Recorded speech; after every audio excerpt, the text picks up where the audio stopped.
Good evening. Welcome to another one of these sessions here tonight. I am here speaking on behalf of Dr. Susan Denberg, who was supposed to be here but unfortunately had other commitments. Susan is a Vice President Academics and a Special Advisor to the President of the University, Patrick Dean. So today it's my pleasure to welcome you to tonight's event. This is fifth in a series of public talks hosted by the McMaster Health Forum as part of the Labarge Optimal Aging Initiative at McMaster University. The initiative was made possible by a generous donation from McMaster Chancellor Suzanne Labarge, and Suzanne also supports my research chair at this university as well. My name is Parminder Raina. Many of you have seen me here in one form or another, either sitting up there or talking or running around. I'm a professor at McMaster University and Labarge Chair in Research and Knowledge Application for Optimal Aging. And I also hold the Canada Research Chair in Geroscience. It has been an honor and a privilege for me to be part of the leadership team that oversees one of the components of this ambitious agenda related to Suzanne Labarge's generous gift to McMaster. And you saw this little video clip that is about the McMaster Aging Portal and the Knowledge Translation Enterprise. I would like to take the opportunity to welcome our keynote speaker, Janice Keefe, and she will be formally introduced by Mike Wilson later, a Canadian leader in research about preparing the health system to care for older adults. And special thanks also goes to the organizers of tonight's events who are critical in planning this series of talks as part of the Labarge Knowledge Translation Enterprise, guided by Dr. John Levis, who is a professor here in Department of Clinical Epidemiology and Biostatistics. Elena Chura, that's how you say her last name? Yes. And other members of the organizing committee. The team at the McMaster Health Forum has outdone itself as usual, and you see Julia running, oh, she's right here, and she does a remarkable job in organizing these events. McMaster University aspires to be the gateway for optimal aging.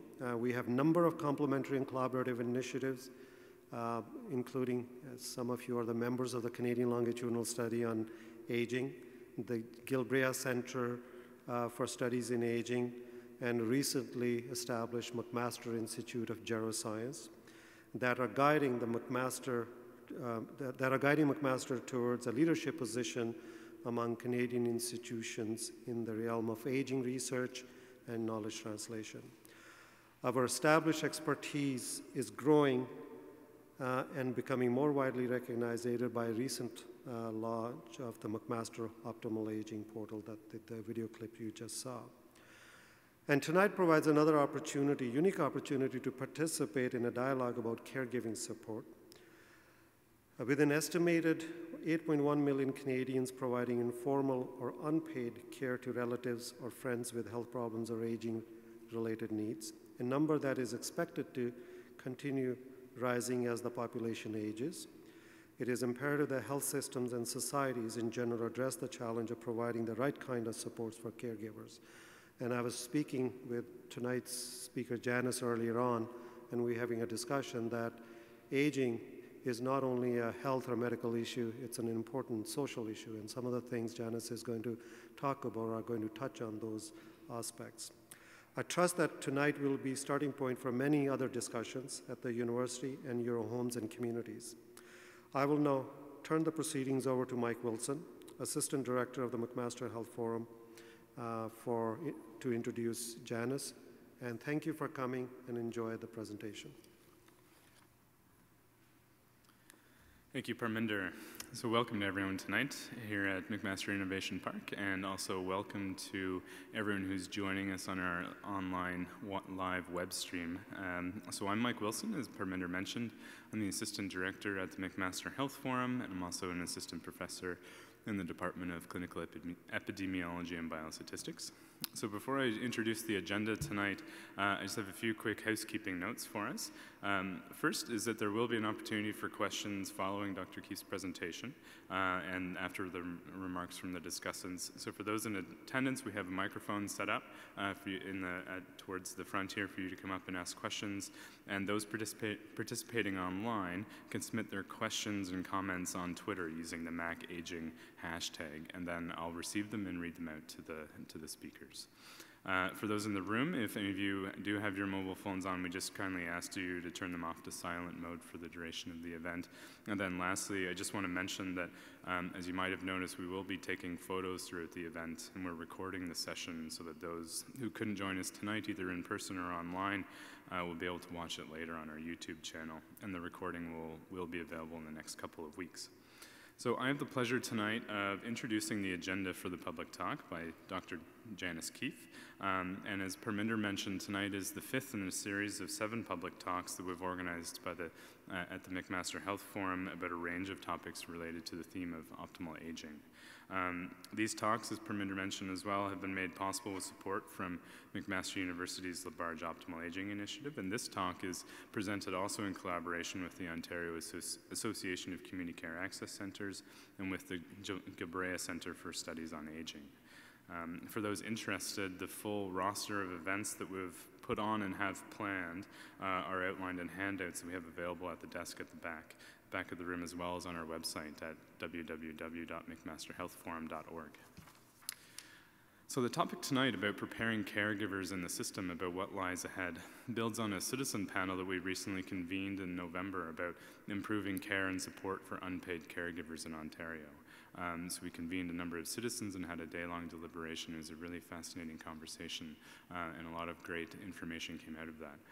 So the outputs from that panel, it just happened. So the outputs, which include a topic overview, a citizen brief that summarizes the key messages from the research evidence, as well as a document that summarizes the key themes from the panel, are all going to be made available on our website at the McMaster Health Forum relatively soon.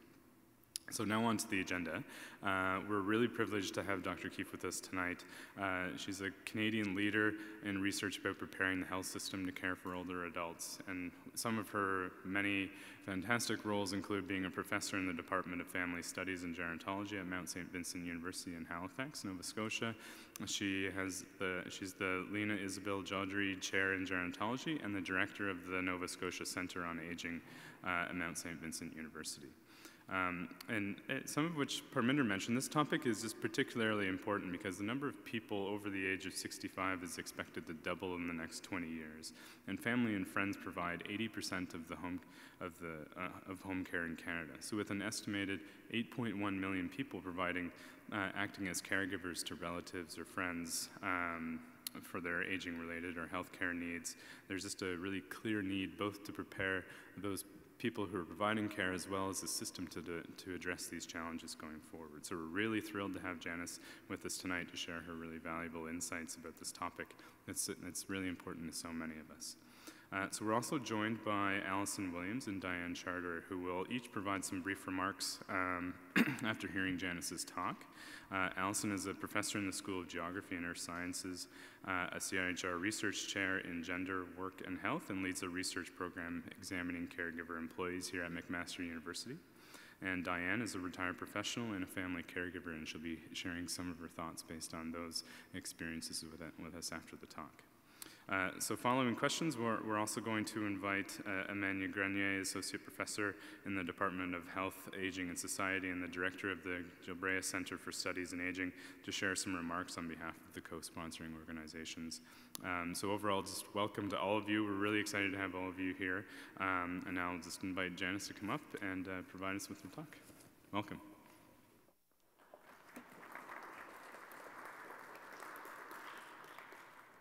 Good evening, everyone. It's a pleasure to be here. As introduced, my name is Janice Keefe. Hail from Prince Edward Island originally, but have made my home in Halifax for many, many years. And coming here, I think it's wonderful to see some old friends. I actually feel like I've been in this business a little too long, since Amanda was actually one of the graduate students on one of our first projects on caregiving and caregiving assessment that you hear about. And I also have a former PhD committee member. So it's a darn good thing they can't retract those things depending on how I make out tonight. It's a pleasure to have Carolyn Rosenthal in the audience as well. So I'm going to talk to you today about preparing for the future, what our system needs. I want to talk about some of the challenges that we're facing in our country, and also about what I think should happen for caregivers. I forgot my watch, so I have a wonderful little gizmo here that's going to keep me on time. So this is sort of the realities of what I'm going to talk about. I want to give you 4 reality checks. I'm going to tell you about, yes, our population is aging. I think you probably knew that. I'm going to talk about the types of caregivers and how to help support them to get ready for caregiving. Talk about how we could better support caregivers in our midst, in our provinces, in our country. And preparing then the system. What do we need to do in our Canadian system to provide this care? And I just love this little cartoon. It was in the paper in Nova Scotia, but we changed it to Aging in Canada. And the man says to his wife, "We need to move back to your parents because they can't afford it any longer." So really the population is aging, and when seniors need care, it's mostly provided by family. But my message to you is, assuming that that information is continuing into the future is going to be problematic. So I'm going to show you some statistics about the changing demographics and what that's going to mean to this provision and care. So it actually takes some note about those 1.8 million caregivers that we currently have. In fact, I hate to tell you this, but that may even decline. And that's the problem, because you see, off that 8.1 million, many of them are baby boomers, and they're the biggest bulb of the population. And so when they need care, the problem is they didn't have as many children as their parents did. And so don't be surprised if that number declines in terms of family unpaid caregiving, and the number of formal actually increases. But we'll talk about that. So what I want to show you from this particular graph, and I'm just going to turn a little sideways here, is to point out the gray line, because this is the proportion of people in our country who live in their own home. Stats Canada looks at nursing homes, et cetera, but my focus is primarily on the community. So from 2006, there's about 3 million people over the age 65 and over, and that's going to increase to about 6.6 million. And those are people who are seniors but don't need help. So keep in mind when I'm talking about caregivers that most people in our system, most people over the age of 65, are actually giving help to others and not necessarily receiving help. So I don't want you to go away with this skewed idea that once you turn 65, life is easy because everybody's going to help you. No, it's actually going to be you continuing to help, probably your parents, maybe siblings, could be adult children living with a disability, and so on. So there's a small proportion, though, of people who receive and need help. Some from informal, some from formal, and some from both, the combination of paid services, formal care, as well as family and friend care. And so it's those sort of colored bars that I'm going to focus on in our talk tonight. So an increasing proportion is what I'll explain, will need to receive that care from formal services or supports, because we will have a lowering in the number of people from family and friends. So we hear a lot about this aging population. We hear in all kinds of these reports in terms of who is the dementia, the need for the rising tide. We have perfect storms with the Canadian Heart Foundation, and we have seniors in need, caregivers in distress. It all sort of plays this sort of apocalyptic demography about what's going to happen in the future. And I think we have lots of opportunity for us to be able to change that future, and that's what I want to get to. So let's just talk about the elephant in the room. And that is the fact that our healthcare system relies, as was mentioned earlier, on those family and friends to provide about 80% of the care in the community. Some of the work that we've done is actually measured it by hours, and I'll show you in a few minutes. About 70% of the actual hours of care are given by family, friends, and so on. So there's an elephant right there, but they tend to be invisible, and we need to be able to acknowledge them. So right now, as was mentioned, a number of people are living in the community. Just go back to that. And there'll be more people over the age of 65 in 2017 than there will be under the age of 14. So there's a real shifting, as we know, in our demographics. And as was mentioned, it's so interesting. I think these last two bullets really tell the tale. We have 2.2 million Canadians receiving care, but we have 8.1 giving care. So that makes sense a little bit. My family, my mom had 9 children. And so when you put together all of her children, grandchildren, her whole network was over 25 people, friends, neighbors, and so on. So all of those 25 would be counted in this statistic. So just keep that in mind. Lots of people don't have the major network that my mom has. I have one child who always loves to say to me, "Mom, Grammy had 9 kids, and in fact, there were 7 in the province in PEI where I'm from, 1 for each day of the week. Worked out really nice." And Liam would look at me, and he's turning 18 on Friday, so you can just imagine the attitude. "Okay, she had 9, you have 1, and that would be me." And I said, "Yeah, I know you were a son. We actually bought you a kitchen set when you were 2, but hopefully you would be a caregiver as you grew up." He said, "Well, Mom, how am I going to do that?" I said, "Don't worry, dear. I'm going to try and save money. It'll be okay. But just make sure, you come and visit me, etc." He said, "So when can I put you in the nursing home?" He's thinking already. Okay. So this is just recognizing that these family caregivers and friend caregivers are very diverse. And so we could be talking about grandchildren giving support to grandparents. We could be talking about siblings. We could be talking about daughters providing care and that's often an important relationship, daughters providing care to parents, daughters-in-law. They may label as a son providing the care, but the daughter-in-law may in fact be doing a lot of that. And there's diversity in where these people live. There's diversity in their family relationships. They may now be a little bit more complex. It could be stepchildren or reconstituted families.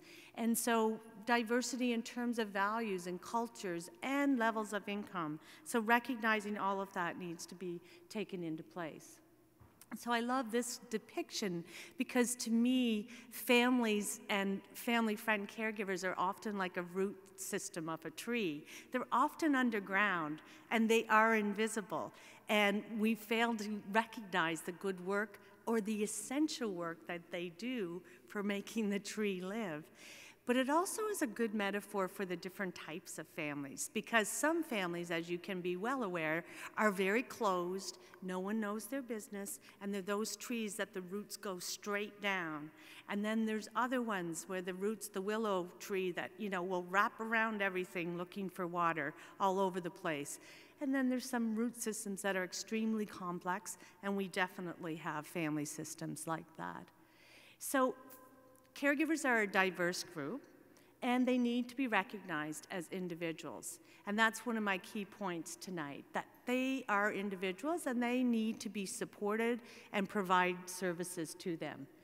At the same time, the public policy really needs to target those caregivers who need the most amount of care. So who are providing care and not just assistance or help. And so off those 8 million caregivers, perhaps not all of them are giving, we know not all of them are giving, any more than 3 or 4 hours at the most a week or even a month. Well, perhaps those policies need to be targeted to the ones that are providing the greatest amount of care. And so, reality one, our population's aging, we need to help the caregivers. Reality two is that there are more caregivers, more Canadians combining work and elder care than there ever has been before. And so off those 8.1 million, 6.1 million are actually employed. So 75% of the caregivers are employed. And so, again, keep in mind that there is a varying range of the types of care that they are providing. And this chart really shows how the amount of hours of care provides some indication. So let me just point out, so the blue bar is feeling stress about their caregiving duties. The red bar is feeling that their own health has suffered.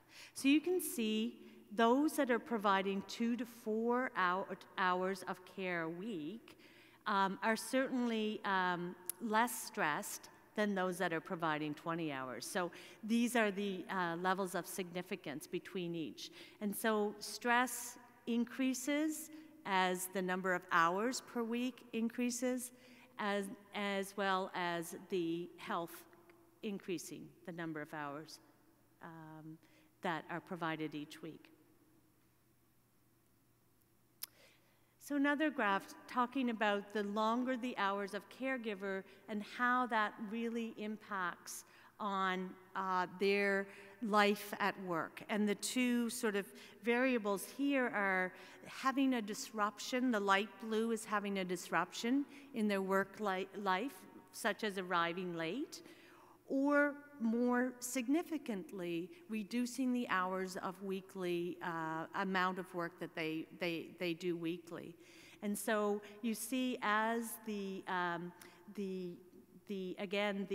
especially for the hours a week, as the number of hours of care being provided to their care receiver increases, the likelihood of reducing their hours of week increases. So for example, people who are giving 10 to 14 hours of care a week are in fact providing about 20% of those have reduced their hours of work, and about almost 25% of those over 15 hours a week.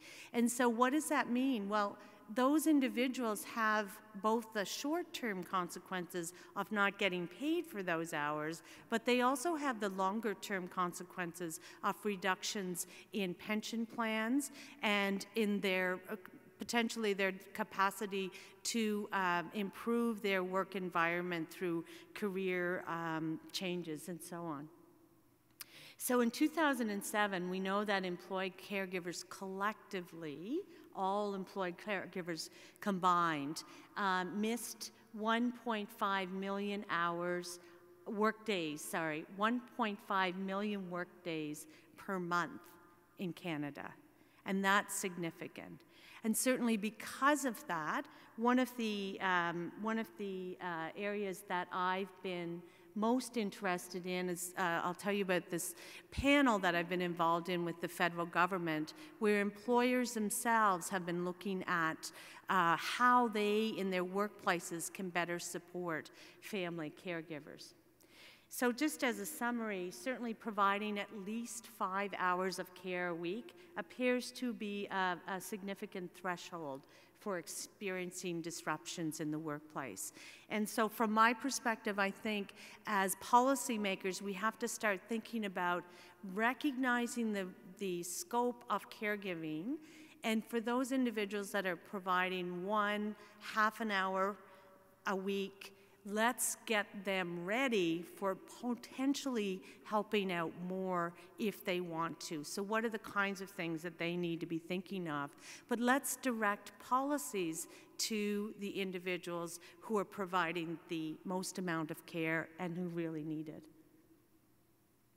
And so what do they need? What do working caregivers need? And these are from a series of different papers done by the Canadian Caregiver Coalition, by the Health Canada Survey, and so on. And what they've said they need is instrumental information and emotional support, and they need multidimensional and flexible programs. And I think that's a big message for us, that there is no one size that fits all in the caregiving field. So one of the things that I've recently been involved in is working with the federal government, the Minister Alice Wong, who's the Minister of State for Seniors, and the Prime Minister had announced this panel for employers in the last federal budget. So in a very short period of time, about 8 months, we've brought together a range of different employers, small employers, medium-sized, and much larger employers, such as Home Depot, Ernst & Young Financing, also different types of industries. And we've held about 24 different focus groups across the country. And so we've sort of looked at that data in order to be able to give advice to the minister around what workplaces are doing or how those workplaces could better support caregivers. As my role, myself and another woman, Vicki Kamak from Vancouver, were actually the expert advisors on the committee, but it was primarily made up, the committee advisors themselves were employers, and they've just recently handed over the report to Minister Wong, December the 4th, and in fact, I believe that there may be a public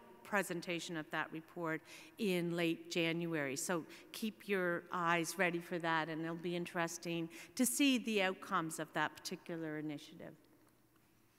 So the third reality that we're experiencing is the system of support. And I remember, you know, I guess when how do I say this? As I get older, I realize that things come around over and over again. Like, for how many times have we had discussion around we should have a national home care program? Or how many times has the federal government said we should do something about caregivers? And I always run to Ottawa thinking this is the time. It's been happening almost 25 years now. And, you know, I try to stay excited about it, and I really do, but I remember when there was a Minister of State for Family and Caregivers, we thought we had it made, because caregivers actually got on the federal government portfolio. They were named. And Minister Aieno was his name. He said, well, why don't you come and speak to us about the system that supports caregivers? And I said, what system? There is no system. There's piecemeal of policies and programs here and there and everywhere, and you have to have a lot of time and energy to search out these programs in order to be able to access them. And so for caregivers, guess what? They don't have a lot of time. And so this is one of the main challenges connected to that. And so this system of support is very limited and it's ambiguous. We want those caregivers to be there. We expect them to be there. In fact, we know that the system would fall apart without them. And yet, we don't view them as a client.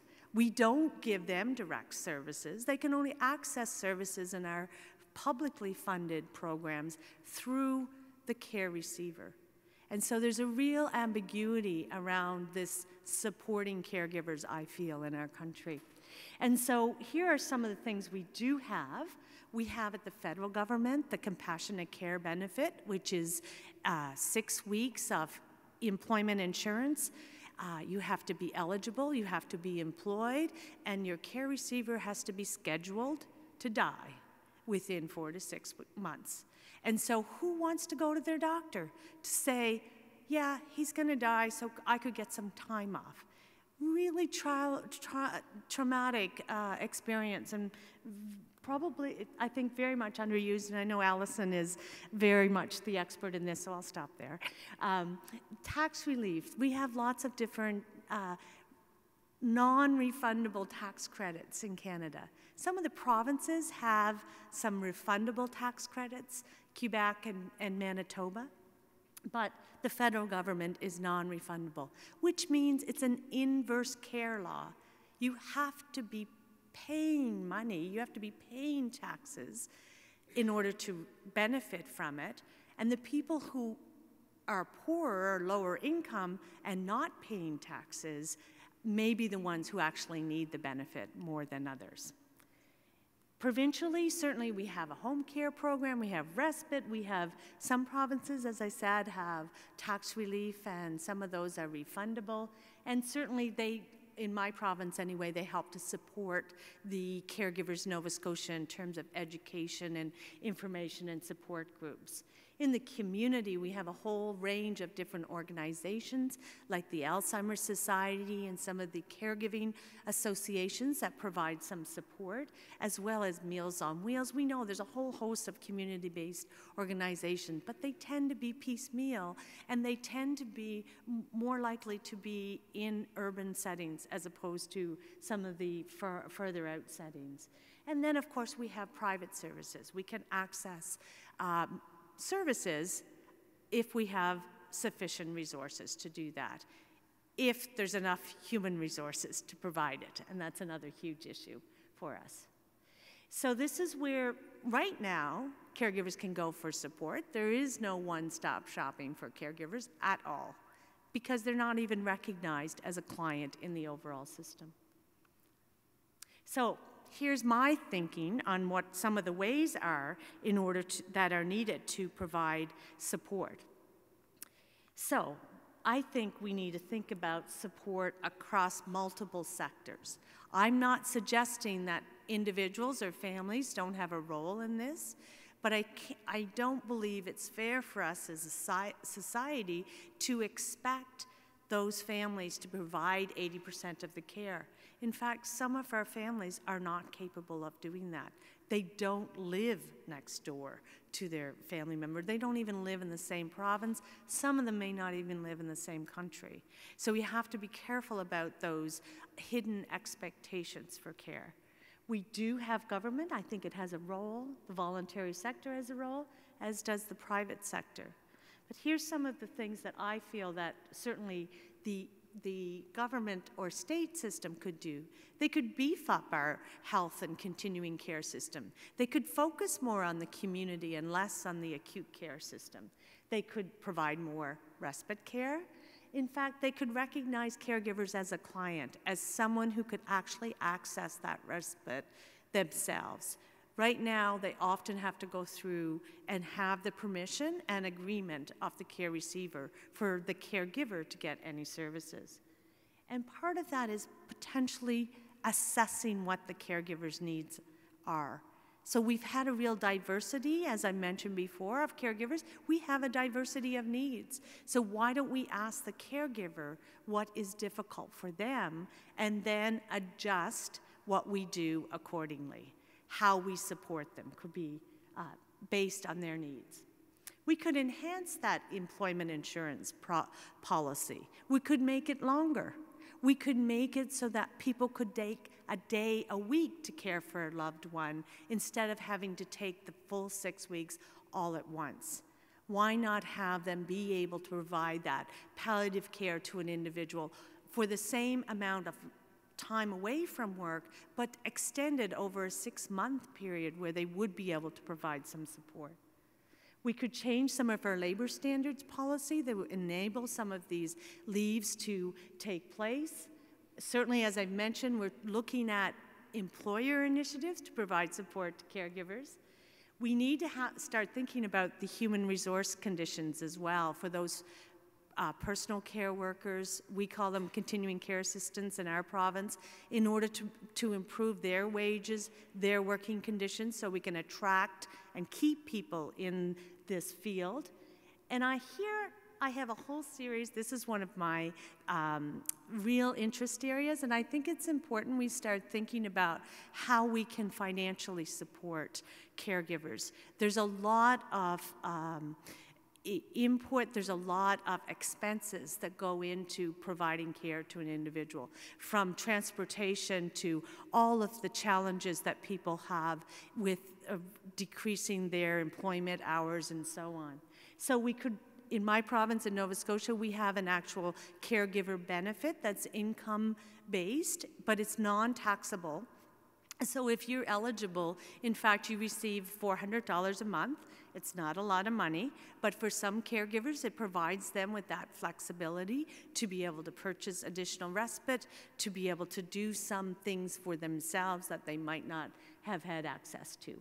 We could change some of our pension policies. We could start thinking about pensions for caregivers. If they've left work, why are we penalizing them for caring for a family member and they themselves being poor into their old age? We could change some of our issues around the taxation system, expanding our tax credits, making them refundable, like in Manitoba, so that people actually get resources when they're needed. And other countries have actually looked at paying some of the insurance for for the caregiver in case the person dies, that they actually get some sick time, that they get some of the employment insurance. There's all kinds of ways to support. But what else can we do? We can help caregivers to prepare to the future. And this is something that I think we need to give some time to think about how, as an individual who may be caring for someone in the future, what kinds of things can we be doing to prepare? So these are some of the suggestions. One is actually recognizing the competing responsibilities within different systems, within the workplace, within the family, and some of the challenges about that. Understanding what role each of the family members is going to play and why one person may be better at doing some things than others. If you think of your own family, I know certainly in my family, there are some that are much better in the legal side and the financial side, and some much better at the direct care side. And they're not always gender expected relationships. And so that's important to be able to recognize as well. We certainly can look at the issues around the financial. How could you financially help to care for someone else? What are the kinds of things that you need to have in place in order to be a caregiver, in order to provide that care? Are you willing to go to part-time work? What are the issues? Look at it in the future to understand when you're making decisions what some of the issues are and the implications are for long-term consequences. And we did a study in Nova Scotia around caregivers who retired to provide care. They may have retired early. And some of those caregivers were not aware of some of the policies in their workplace where they could have taken a leave for 6 months and not quit their job and had a job to go back to. So thinking about those kinds of readiness rather than waiting for a crisis to happen and making a decision in those crises is important. And certainly, personally, you have to think about what the expectations are for you as a caregiver and for the care receiver. Some people have unrealistic expectations. And so, you know that term, like, I promised my mother she would never go to a nursing home? Yeah, I never did that, by the way. But when my mother was in the hospital just last year, and she had 4 questions, always 4 questions. Where am I? Why am I here? Who put me here? And when am I going home? And God love her, she was in the hospital, and it was determined she wasn't able to be going home after 5 years of trying to manage this challenging, but it worked, relationship. And so, you know, talking to her about the options of facility-based care and moving to a nursing home. And I was the one who was one of the ones anyway that had to talk to her about that. And, you know, Mom, you know, you're not able to stay, you need 24-hour care, and on and on and on, and we're afraid for you, and, you know, etc. Anyway, and she said to me, how many children do I have? And I said, okay, Mom, you have 9 children. I know you have 9 children. Well, why did I have 9 children anyway? And I thought, okay, that's a message. What can you do? Sometimes there are unrealistic expectations. She could never figure out why I could not leave my province and find a job in Prince Edward Island, because there's old people there too. That was her rationale. So expectations are really important to think about. On the other side, you need to prepare some of the resources to support the conversation that may need to happen before the care is. And there's this interesting action plan for successful aging, which is the 40-70 rule, which is if you're 40 years of age, you should think about having the conversation with your parents. If your parent is 70 years of age, you should think of having the conversation, parent and child, about what some of the expectations are. So start those conversations about what end-of-life care looks like, what the future might look like in terms of care, because they're really important conversations, and we as a society do not want to have them, and it's quite unfortunate. We also need to think about actually assessing caregivers' needs. So thinking about the areas which are difficult in order to match supports with them. And this is a caregiver assessment tool. It's called the CARE tool that we created with Nancy Guberman and Pamela Fancy and Lucy Bearlack. And it's called Caregivers' Aspirations, Realities, and Expectations. So thinking about the needs of those family caregivers. Because really, we're all entitled to a meltdown now and then. So I'm going to give you just a little bit of evidence around the CARE tool and some of the pressure points, just to show you we've done numerous studies with this tool, and one of the areas where people have difficulty with is future planning. One of the key areas, and crisis planning. In all 3 studies came out. These are the top 5 areas of difficulty. In each of the studies, they were very consistent. And emotional health, again, the need for respite, the stress level of the individual caregiver. So it's really important that we think about how to help prepare caregivers for the future, for crisis, for reducing stress, as well as their physical health and that provision of 24-hour care. So finally, on to reality number 4, that the caregiver may be less available because of, as I've alluded to, that there are fewer surviving children in the future, and so the role of the state, the community, and the marketplace will need to be enhanced. So I'm quickly going to go through these and just show you, I don't know if you can see this well, but take a look at the 85 plus. So these are the proportion of women who have surviving children. In fact, up until 2021, that's declining because they are the parents of the baby boomers. So these are people who have no surviving children. But because they're parents of the baby boomers, they're far more likely to have a surviving child. But as we go up to 2051, there's almost 1 in 3 of those individuals age 85 and over who don't have a surviving child, who doesn't have an adult child to provide access, which is very different from what it was back in 2021 when there were so many.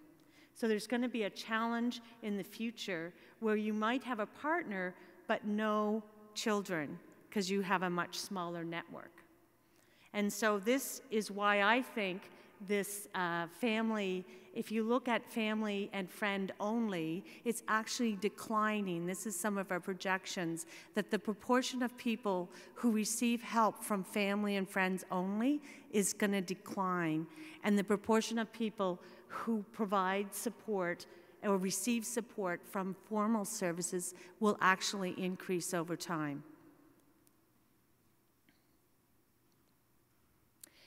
Because one of the things that we've looked at in terms of our projections is the proportion of help per week that will need to be provided from formal services. So in 2006, about 5.1 million hours of care were given to Canadian individuals who needed that support per week. 5.1 million hours per week of care was being given to individuals. By 2031, that's going to increase to almost double. 30 million hours of care a week. So where is that going to come from? An increasing proportion will come from this formal support, the formal support, which is the yellow. It doesn't mean to say most of it will still come from family and friends, but the proportion from formal providers will increase significantly. So, my key message, we really must consider it with our population aging, the impact of having fewer children in the future. We really need to engage in care conversations with our family, with our parents, with each other. We need to alleviate this continuing challenge of having limited and inconsistent support for caregivers. We need to provide then more focused, direct support to caregivers, to see them as a client. In fact, stop seeing them as a resource, that they're there and they're going to provide 80 hours of care. See them either as a client that needs services or a partner in care that's going to help you as a professional provide the best care possible, because they know both their needs and the needs of the individual. We need to really recognize that people have the right to have their own sort of well-being looked after as caregivers, and so they need access to those who have those care and support services. But I know what you're thinking. We can't afford it. It costs too much. So I just want to spend 2 minutes to show you. I don't know if I have 2 minutes, but I forgot to keep looking at my thing here. So I have 2 minutes and 20 seconds. Good. We did this study because one of the things that people always say is we can't afford to provide additional supports and services to caregivers. So what we did with our projection piece, and you can actually find this in Canadian public policy, is we took the cost, just estimated, of providing support services, providing a little bit of extra respite care. And I'll show you what they are. So option one was providing an allowance, providing $200 a month for an individual. Option two was providing additional 4 hours of respite. And then option three was doing nothing, but the individual went into a nursing home earlier. So 3 months earlier. Keep in mind this is 2007 statistics, so it's a little bit out of date, but I think it does tell the picture. So if we did option one, we would have a number of, an increase, and this is, I should tell you, this is the whole Canadian population of individuals who have medium or severe disability, so that somebody who really needs the support. And we estimated about 70% of them would have caregivers. So this is where the cost is based on. So the cost of providing the allowance will go from about 1.6 billion, 1.6 billion, I think this is cost in millions, so 1,600 million, 1.6 billion, in 2001 to 2051. So the blue line is providing the allowance or financial compensation. The pink is providing more respite. So if we did it in 2001, oops, let me just go back. You can see it goes from 1.6 million up to over $2 billion an extra cost. If we do the services, it goes from about 2.1 billion to, in 2051, about 6 billion. However, if we do nothing for 3 months in a nursing home in 2001, it's almost 6 billion. So it's much higher than double all of those for only 3 months cost if these people went in 3 months earlier. And in 2031, it's 11 billion. So we're talking less than half, and that's with the assumption they only go into a nursing home 3 months earlier.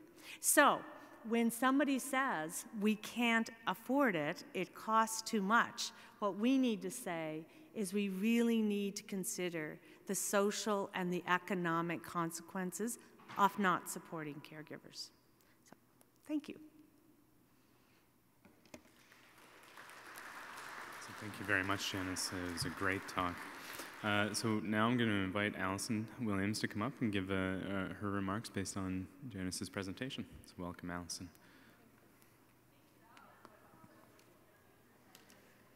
Good evening, everybody. My name is Alison Williams, and I lead a program of research that looks at caregiver employees. So it was that group of caregivers who are also employed in the workforce, and that's the group of caregivers that my research program is currently focused on.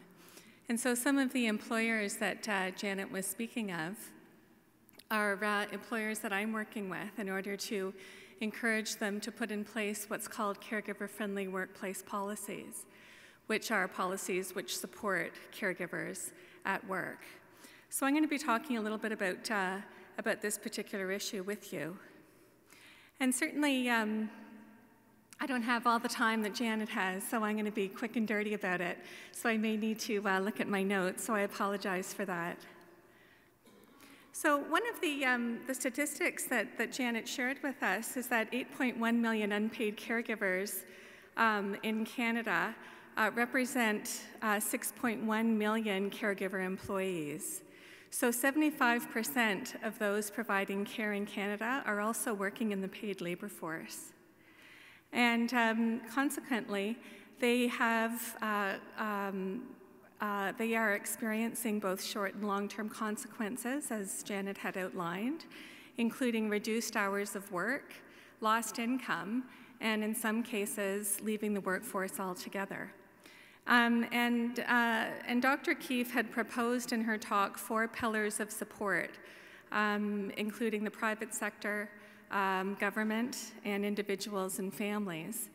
And given her expert role on the Employment and Social Development Canada's Canadian Employers for Caregivers panel, she is also keenly aware that the workplace is another possibility for supporting caregivers.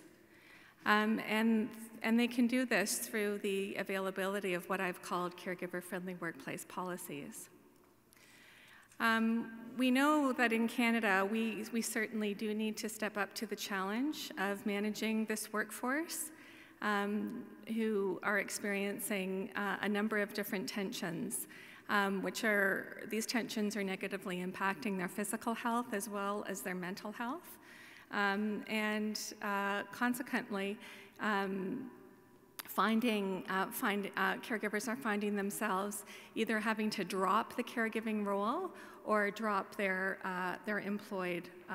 employment role, so their job themselves, the job itself. So one way to minimize this from happening is to put in place these accommodations for caregivers.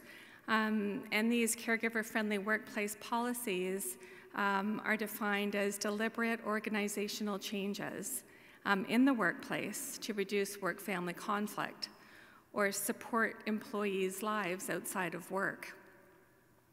And the potential cost of these policies obviously can be offset by increased employee retention, less employee turnover, reduced absenteeism, as well as a positive company reputation, which can be beneficial for both business and employee recruitment. We know currently that the majority of caregivers in Canada are women, typically between the ages of 45 and 60. And their participation in the workforce has never been stronger. Never in the history of our country have we seen as many women working than we do today. In addition to the issue of smaller family size, we also have more and more of these caregiver employees being exceptionally mobile, meaning they're heading out to Calgary or moving out to Vancouver and leaving their parents and their loved ones behind.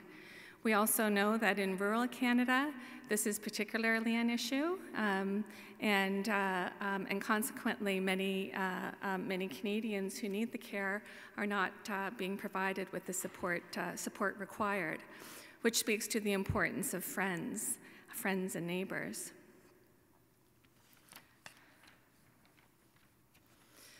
So we currently don't have Canadian figures with respect to the costs, but we do have from the United States an estimated annual cost of workplace interruptions as a result of caregiving responsibilities.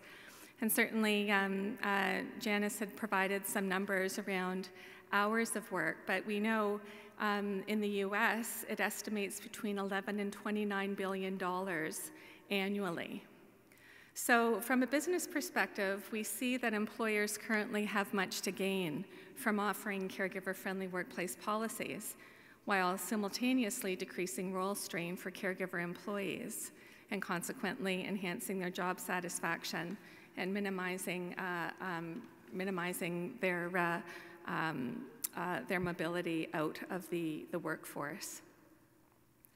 Despite these many potential benefits, many companies do not currently offer these policies, and the literature suggests a variety of reasons, including the lack of initiative, perceived challenges of implementing these policies, or due to organizational limitations.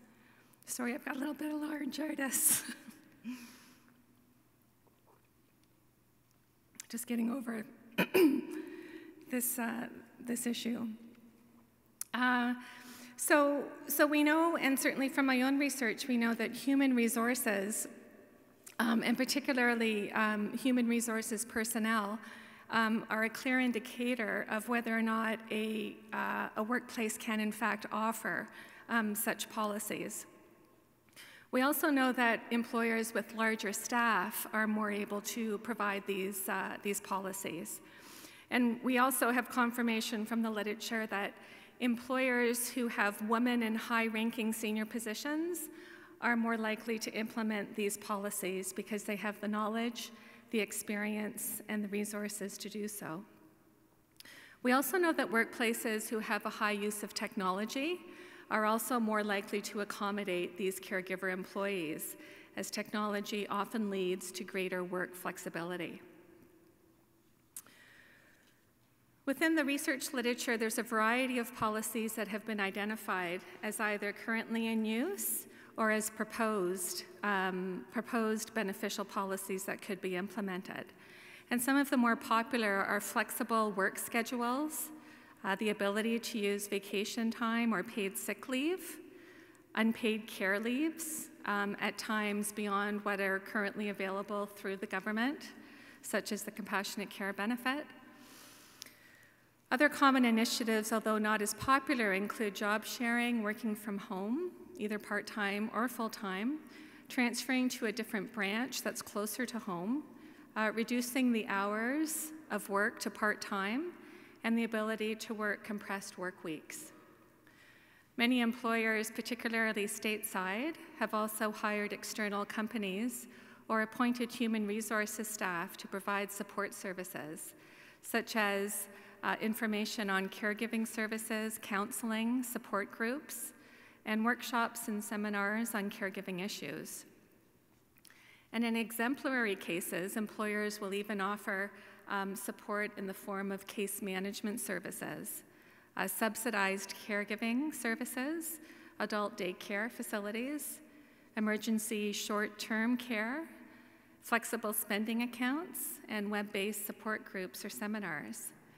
And some employers have even gone as far as providing dependent care car parks, which basically allow the caregiver employee to access their vehicle as quickly as possible if there's an emergency or if there's a trip to a specialist for mom or whoever they're caring for.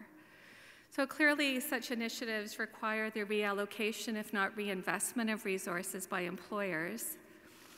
And such initiatives begin with employers' will to examine the research evidence that points to positive outcomes for both caregiver employees as well as employers. So in conclusion, I hope that both Janice Keefe and I have convinced you that the workplace does in fact play a critical role in supporting caregivers in Canada, with 75% of those providing informal care also being employed. Thank you very much for the opportunity to respond to Dr. Keefe's most informative and telling presentation. Thank you.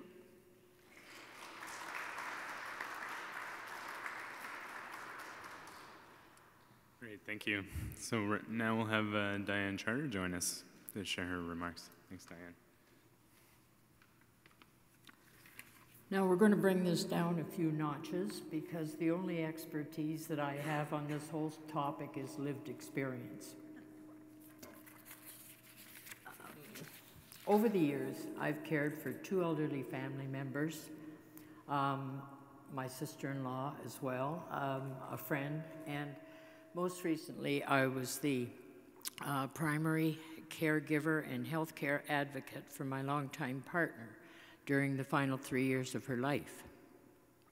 So I have firsthand experience of the challenges of navigating the healthcare system on behalf of a loved one, from acute treatment right to terminal palliative terminal care. And I do know the toll it takes. In one of Dr. Keefe's slides on preparing individuals and families for caregiving, I was struck by how detailed and how accurate are the challenges listed in the societal, financial, and personal categories. I was mentally checking off each one as been there, done that experience. Now, as a caregiver, the second time, when I cared for my mother, this was in the early 90s, and there was no supports. And I did have to leave my job near the end, and she was put into a nursing home. For my more recent experience, which was not that long ago, I was luckier than most because I worked full-time in the healthcare system, and I had ready access to help in navigating my way through its complexities. It still isn't an easy task, and it certainly isn't for most people when they're vulnerable, stressed out, and looking for help. Effective communication across institutions and specialties is not yet commonplace. Doctors don't often share information on patients they have in common, and the caregiver is left to do the legwork on getting complete and up-to-date information. Now, the Toronto Community Care Access Centre, where I was employed, was truly supportive of my role as a caregiver. My partner had a number of chronic issues requiring frequent trips to a range of specialists, and being able to negotiate time away from work, having that amazing flexibility, was a godsend. My job and income remained secure, and I continued to be a very productive employee. And also because of the technicality, the nature of my work, I've been in healthcare communications, I was able to work from home. I'm a writer, editor, so that was, again, a lot of flexibility I had, and most people aren't so advantaged. And I think as more and more friends and family members are forced to take on caregiving roles in the future, as has been said earlier, employers will need to be educated on the importance of flexibility in the workplace and the payback they'll get in productivity and loyalty. Among the personal challenges that Dr. Keefe had noted too is the emotional toll involved for the caregiver. And this is huge. And it's an area so sadly lacking in resources to help alleviate stress, impatience, and anger, and prevent burnout. Probably there's also an element of pride in this, or stubbornness, that I can do it myself, and you don't want to let other people in. When you're dealing with emotions such as anger and impatience and frustration, you don't want people in your life to know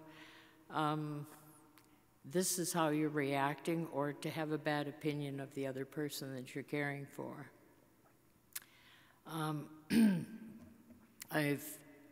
I've worked in the field of healthcare communications much of my life, and in recent years I've seen a lot of change for the better, particularly relating to home care. I still do a little bit of contract work with the CCAC, and I'm seeing some creative and individualized supports being put in place to allow people to stay safely in their homes and out of long-term care. And I do get frustrated when I hear people sort of saying, you know, nobody's doing anything, because I personally know so many good and caring people who are working so hard to make things better for all of us. Different family structures today present variations on the typical family caregiver model as well. Many people are estranged from birth families and have created strong ties with a chosen family, and they manage to look after each other. Close friends often create care circles. I've been part of one of these, and it was, for a friend, it was an unforgettable experience. So today, at the age of 74, living alone with no partner and no children, and really no family, I can't help but look at the future with some trepidation. And who'll be there for me? Will home care still be available? Will friends be there to provide support? I don't know. But the fact that we're having a discussion today on preparing the caregiver and the system for what lies ahead makes me feel a whole lot better. Thank you.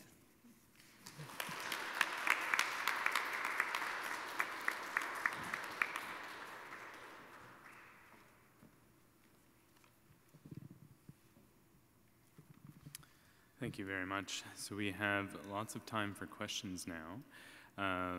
So I invite anyone with a question to come up to the microphone and share with us any thoughts that you have. And also for those of you joining us online, just a reminder to tweet your question to the MacAging hashtag. I don't really know a whole lot about Twitter, but people are going to be feeding me some questions as they come in, so I'll read them out to the group. So I think we have one person who's got a question here, so come on up. Yes, son. My name's Daryl. I took care of my father during the 90s. I can tell you right now, it was the most dreadful experience of my life. I was a medic in the Army. I was a lawyer. I was a crane operator. I've had various jobs. The most difficult job in my life was taking care of my father. That, number one, do not start assigning gender assignments to it. If you can knock that off right off the bat, that would be a major step. Because having done it and having a male friend who also took care of his mother, I gave him insight, and I said, give me a call when you get to the pillow moment. And he said, what's the pillow moment? I said, you'll get to the stage where her constant nagging will be to the point where you want to take the pillow and smother her. When you talk about caregiver stress, it's not like, oh dear, there's a red traffic light. You want to kill them. And that's the dimension of this issue. And I think your projections are going to be somewhat skewed based upon past health experiences. My dad was a smoker, he drank, he was a real carouser when he was a kid. He died at 66. Due to participation in the 70s, we're getting a nice healthy bunch of people who are going to live a lot longer. So we are now going to be looking at an older demographic who could potentially live much longer into their 90s or their hundreds. And myself, I don't want to do that myself. I'd much rather start getting all the bad habits, eating all the bacon I can right now so that I check out at 65 too. That it's, the other aspect too is the fact that the worst thing you can ever have is someone say, I'm from the government and I'm here to help you. Because trying to get Dad's care, he was a diabetic, he was blind, he was a double amputee, that I was warned, do not call and make complaints because they'll drop you. And that's exactly what happened. They withdrew services in December. He was dead by the end of January. And I'm telling you, it was so frustrating trying to get them to explain why they're withdrawing services. They said, oh, he's dangerous. I said, he's blind. He's a double amputee. How do you see him as dangerous? Well, he swears. You're going to withdraw his services because he swears? When was the last time he swore at you? Well, when he had his controlled slide. Well, tell me what the controlled slide was. Well, when we were transferring from his bed to the commode, he had a controlled slide as he hit the floor. So, you dropped him, and he swore at you, and now you're withdrawing services. It was the most horrendous experience of constantly trying to get, he was entitled to 60 hours a month. And the worst part was, on months that had 31 days in it, they couldn't figure out how to stretch 60 hours over the 31 days. He was allowed 2 hours a day. And on the 31st day, they simply said, we can't do anything. So I said, how about during the third week, you knock off 15 minutes so that on the last day, it's covered. They said, oh, we're going to have to go back and talk to our supervisors and see if we can get authorization for it. I'm telling you, it is this dimension. If we're looking at projections based upon previous health, no, we're going to have a lot of very old and very cranky. So I would say that, just to comment on, you're absolutely right. And in fact, when we do, I have a couple of comments actually. When we do the projections, it is based on a lot of characteristics. So in fact, if you have higher income, if you have higher education, you actually tend to have less likely of having disability. If you're married, if you're, there's all of these sort of scenarios, and I didn't go into the sort of statistical ways in which the projections were made, but you're absolutely right. It's actually, it does incorporate those changes in the projections of individuals' life. And it also needs to, and we're just trying to be able to do it. I don't think we have it as a perfect science. They're not predictions. They're just, really our best guess, giving everything that we can feed it. But one of the things that I think is important is thinking about what we call HIL, like health, healthy life, like later life with health, without disability, so having, I'm blanking on the term, but so when we have, 10 more years on average to our life, how many of those 10 years are lived in a good quality of life? Because I think that's what we struggle with as a society. Like, I went to visit my aunt today. She's 99. And, you know, she needs a hip replacement, but she doesn't want to get a hip replacement because she says, I'm old. Things run out. Like, they put me under surgery, I'll be dead, so I don't want it.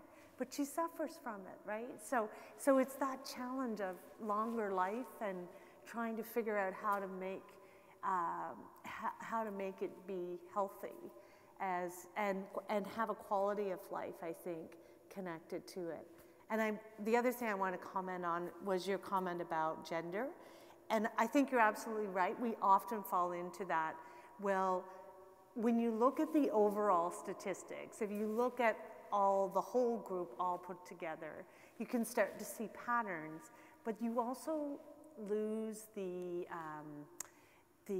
important situations, such as your own and your friends and many people.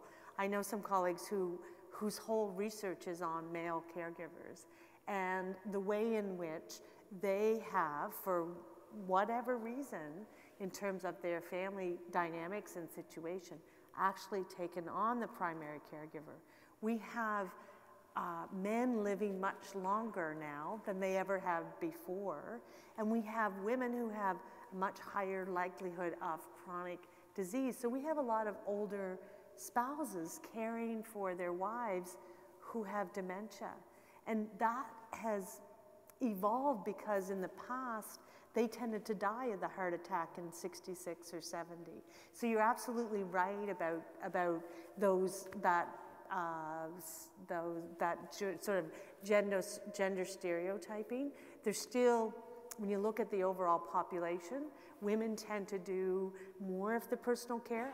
Obviously, in your case, that wasn't the, you know, I'm doing it from a larger population, and you're giving me some evidence of some, you know, situations that you had. So I just want to say that don't take home that I think in any ways women are the only caregivers that are out there.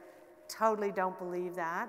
Totally believe that some of the changes in our family dynamics where younger men are taking more involvement in childcare, I think that's going to change what happens in the future anyway. Anyway, I'll stop talking and others may have a comment too. But yeah, sure.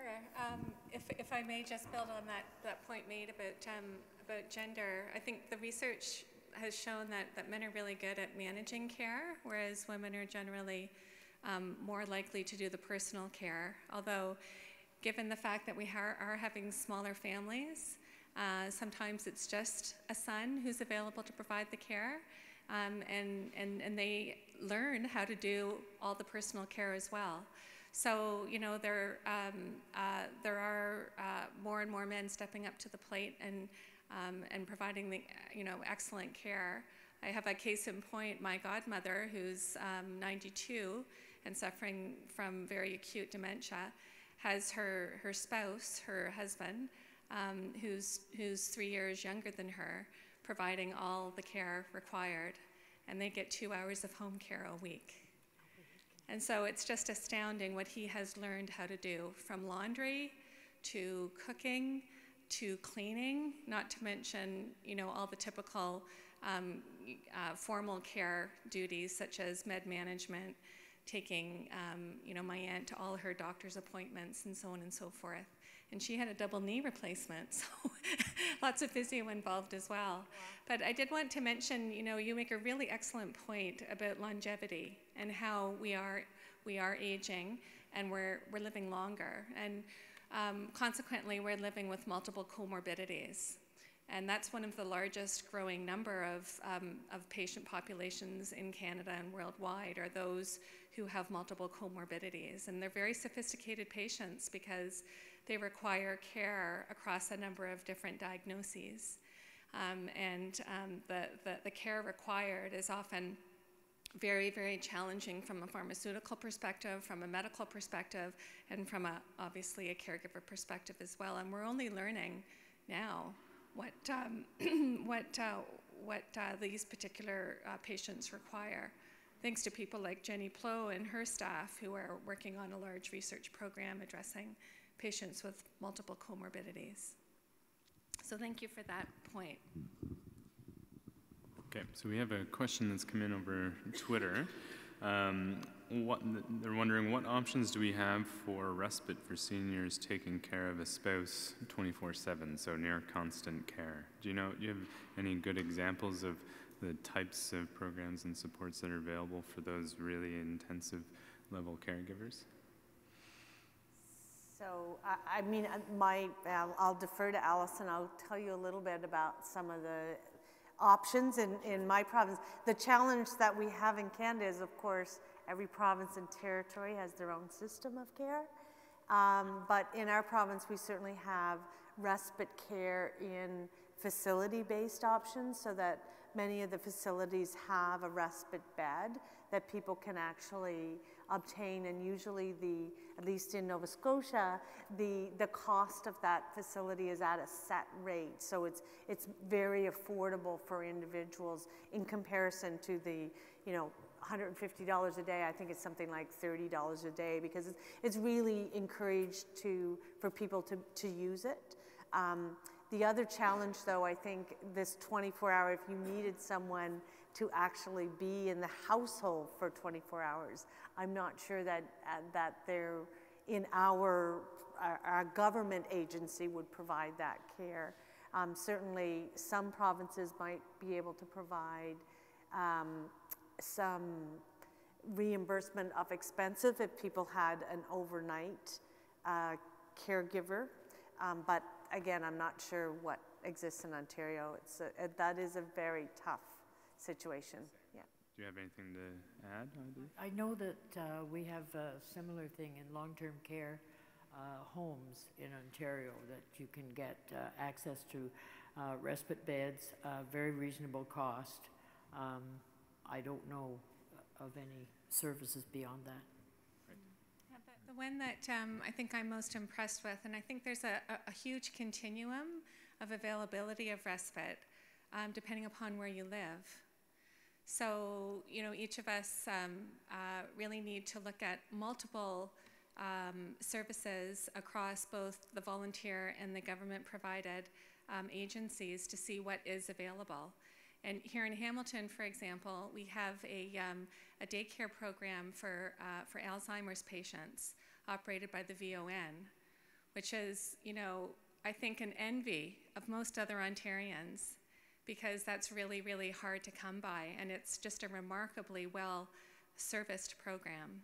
It's small, there's a waiting list, but boy, if you can get your family member or friend into that program, I think it would benefit them greatly, not to mention the caregiver. Mm-hmm. So, certainly my advice would be to search high and low across both volunteer and state-provided services to see what is available, and then to get yourself on the waiting list. Okay, so we have one last question that's come in over Twitter, and in the interest of, we have about 5 minutes left, but this is a really good wrap-up question for all of us, actually, so I think I'll read it out. From your point of view, so to each panelist, what is the one biggest challenge faced by caregivers today that needs to be addressed systematically by policy change? So maybe I'll challenge each of you to give a succinct answer about what do you think is the really one big thing that needs to be done. And I know it's not an easy thing to answer. Okay, well, I can but start. On top of the list, let's say. Yeah, I mean, I could probably argue the need for employers to play a larger role in supporting caregiver employees, but I think I have to say the top of the list for me would be to provide more home support in the community. We need more public money in our home care program. People need a better quality of service, they need more services, and I think that will inevitably relieve a lot of the stress and the anxiety that many family caregivers and neighbor caregivers and friend caregivers are experiencing. We've been seeing an erosion of our home care program here in this province over the last 15 years, and it's not getting better. So I think if there was one thing we would need to advocate for is more resources put into our home and community care programs. Great. Janice, Diane, who wants to? Sure, I'll go next. Or did you want to go, Diane? I would say, from the caregiver's perspective, I would say we really do need to consider them a partner in care, that they have a role to play, both in terms of they having their needs met, but also in terms of the system actually asking them, involving them in decisions around the care of the other individual. Sometimes it's really difficult to ascertain who's a caregiver and who's a care recipient.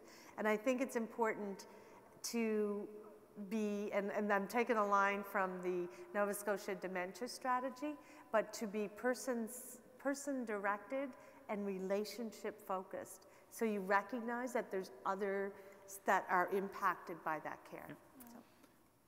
Quickly, any quick thoughts? I'd just like to sort of emphasize the importance of that too, because I think so much of healthcare planning, and particularly continuing care planning, has all been done in the absence of the users of the healthcare system, and particularly the caregiver. And I think it's just vital to be involved in that, and you want to play an active role. You want the opportunity to play an active role. And I think if I might just comment also on the whole thing about home care, and that we need more of it, but I think also at the level of the people who work in home care, the personal support workers, I think that the workers need to have more respect, and they need to be better paid, and that's something that just has to come. Great points. Okay, so I think that's all the time we have for questions. So before we wrap up, I just have a couple closing remarks, but before we get to that, I just want to invite Amanda Grenier up to the podium to provide some quick remarks on behalf of the Gilbrea Centre for Studies on Aging as one of the co-sponsors. Sure. Yeah, okay. Hi there. All right.